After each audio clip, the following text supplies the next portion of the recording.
Hey everybody, it's Hawk here, and today, in Armaments of the Apocalypse, we are talking about armor, specifically a football helmet. Funnily enough, this is the type of helmet I wore in youth football. And it makes me feel old, because this thing's almost 20 years old. Yeah, right? Where'd the time go? But anyway, this has basically been sitting in my dad's shed, along with a bunch of other ones, because he used to coach that, and all the old equipment just wound up at our place. So I've got a ton of these things to work through because they're old and no one cares about them anymore. So you always see these in post-apocalyptic movies. Guys wearing football pads and other gear. It's not that I don't have any pads, but I have a helmet. And I've actually filmed all this once before. But my second camera didn't work correctly. And it still isn't working correctly because my transfer cable is not working right. I don't know why. And I need to go find a new one. Because the backup one I have doesn't work either. Rather annoying. But anyway, I said, screw it, I'm just going to do it with one camera so it's less fancy to look at, I suppose, but you at least get to see the test, so that's better than nothing. Now, I'm not really going to talk during this. I'm really just going to go through the weapons. I will have somewhere down here, or somewhere visible on the screen, I'm just going to have the name of the weapon, and I'm going to hit this, and then I'll walk up there after a hit or two and show you guys it. There's going to be a whole bunch of other damage already on here. It's fine. I'm going to point to what I hit, and so you can take a look at said damage. But I'll just stop talking, and we'll just get into this, and we'll start with the brush axe.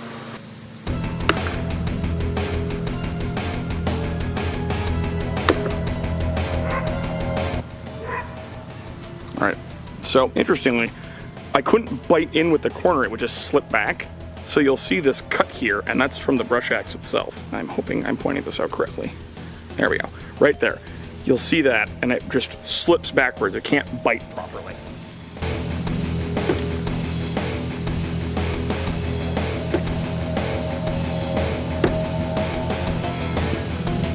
All right, just some superfluous stab marks in here. Nothing of note. They don't actually. You can just, on this one, and there's no way you guys can see this, but I guess I can barely see it. You can just make out the padding on the inside here. And I was checking to see if there was some leakage from the hit. I don't know. I can squeeze it and there's no water coming out, but there's some water escaping somewhere, but nothing extreme. So let's move on to the next test.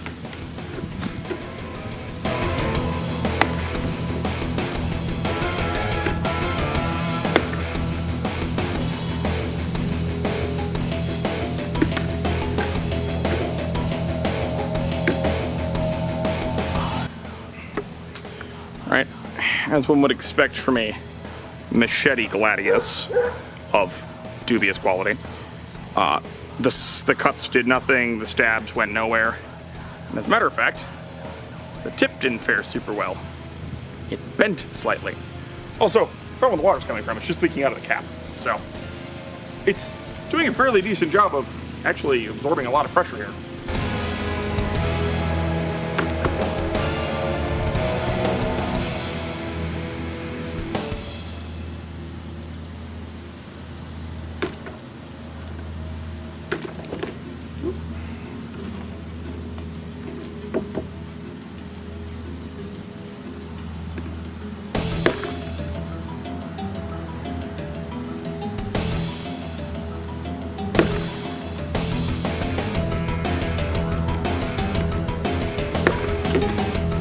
Now, as one would expect, the Sudow held up a lot better, and I probably could have swung harder, but it wasn't really biting into this, and it's probably because this is round, so it can't get a proper,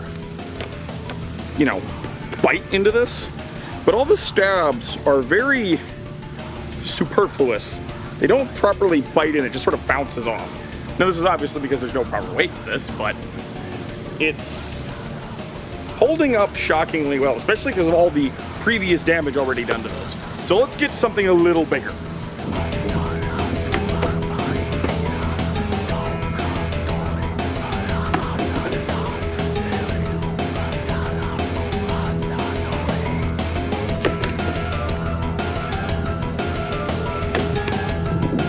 All right, so the spear's doing a little better. I can see some foam in here, but it really is just absorbing these hits. And just, all that's happening is just chunks are getting taken out of the helmet. So it's doing a bang up job, but we've got one last thing yet to test on this, and we'll see how it handles that. There we go. All right. A little more extreme here. It was a good shot here. We're in the foam, but not actually as deep as you'd think. It's only about that deep. Let me see if I can get this a little better. There you go. That's like an inch, guys. We're talking like an inch of depth to this thing. Now I'm going to spin it around so we have a little more of a cleaner to look at. And I'm going to see if I can drive this in more.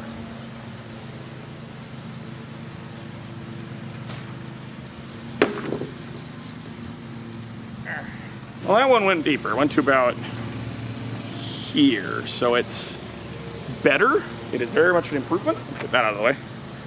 And, however, how it went into the helmet, I drove it in, but it went on the side and then slipped down the side. So it didn't even bite properly inside this helmet. And the milk jug is intact for the most part. I mean, it's been, got a leak over here? Nope. The milk jug's intact. Now granted, I'm not going to say that this is going to save you from a concussion or a shattered, well, compressed neck from a bill smacking you upside the head. But it is going to stop you from being stabbed.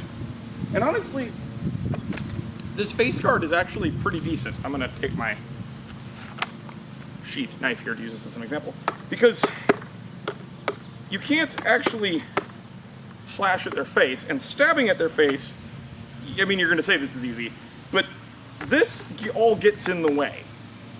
Add the shield to this, and you actually have a reasonably defensive helmet. I mean, remember, a lot of helmets just had nasal guards for a very long time in history, so this has a slightly more advanced face protection. Now, there's a big downside to this as compared to a metal helmet of really any description, and that is the fact that all of this damage here is cumulative. You can't fix this damage once it's already been inflicted upon the helmet. This is ablative armor completely. So while this armor will protect you, it has a limited lifespan. Now, it's doing a fairly solid job, honestly. I mean, I would say this will take a hell of a beating from a whole lot of stuff. I would even imagine this will take blunt force trauma reasonably well, though I don't have a proper way to show this. I don't have any way to measure the blunt force trauma with or without.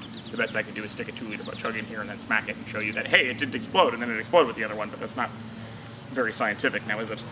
But the point is here is that in those movies where they're running around in football pads, maybe they're onto something.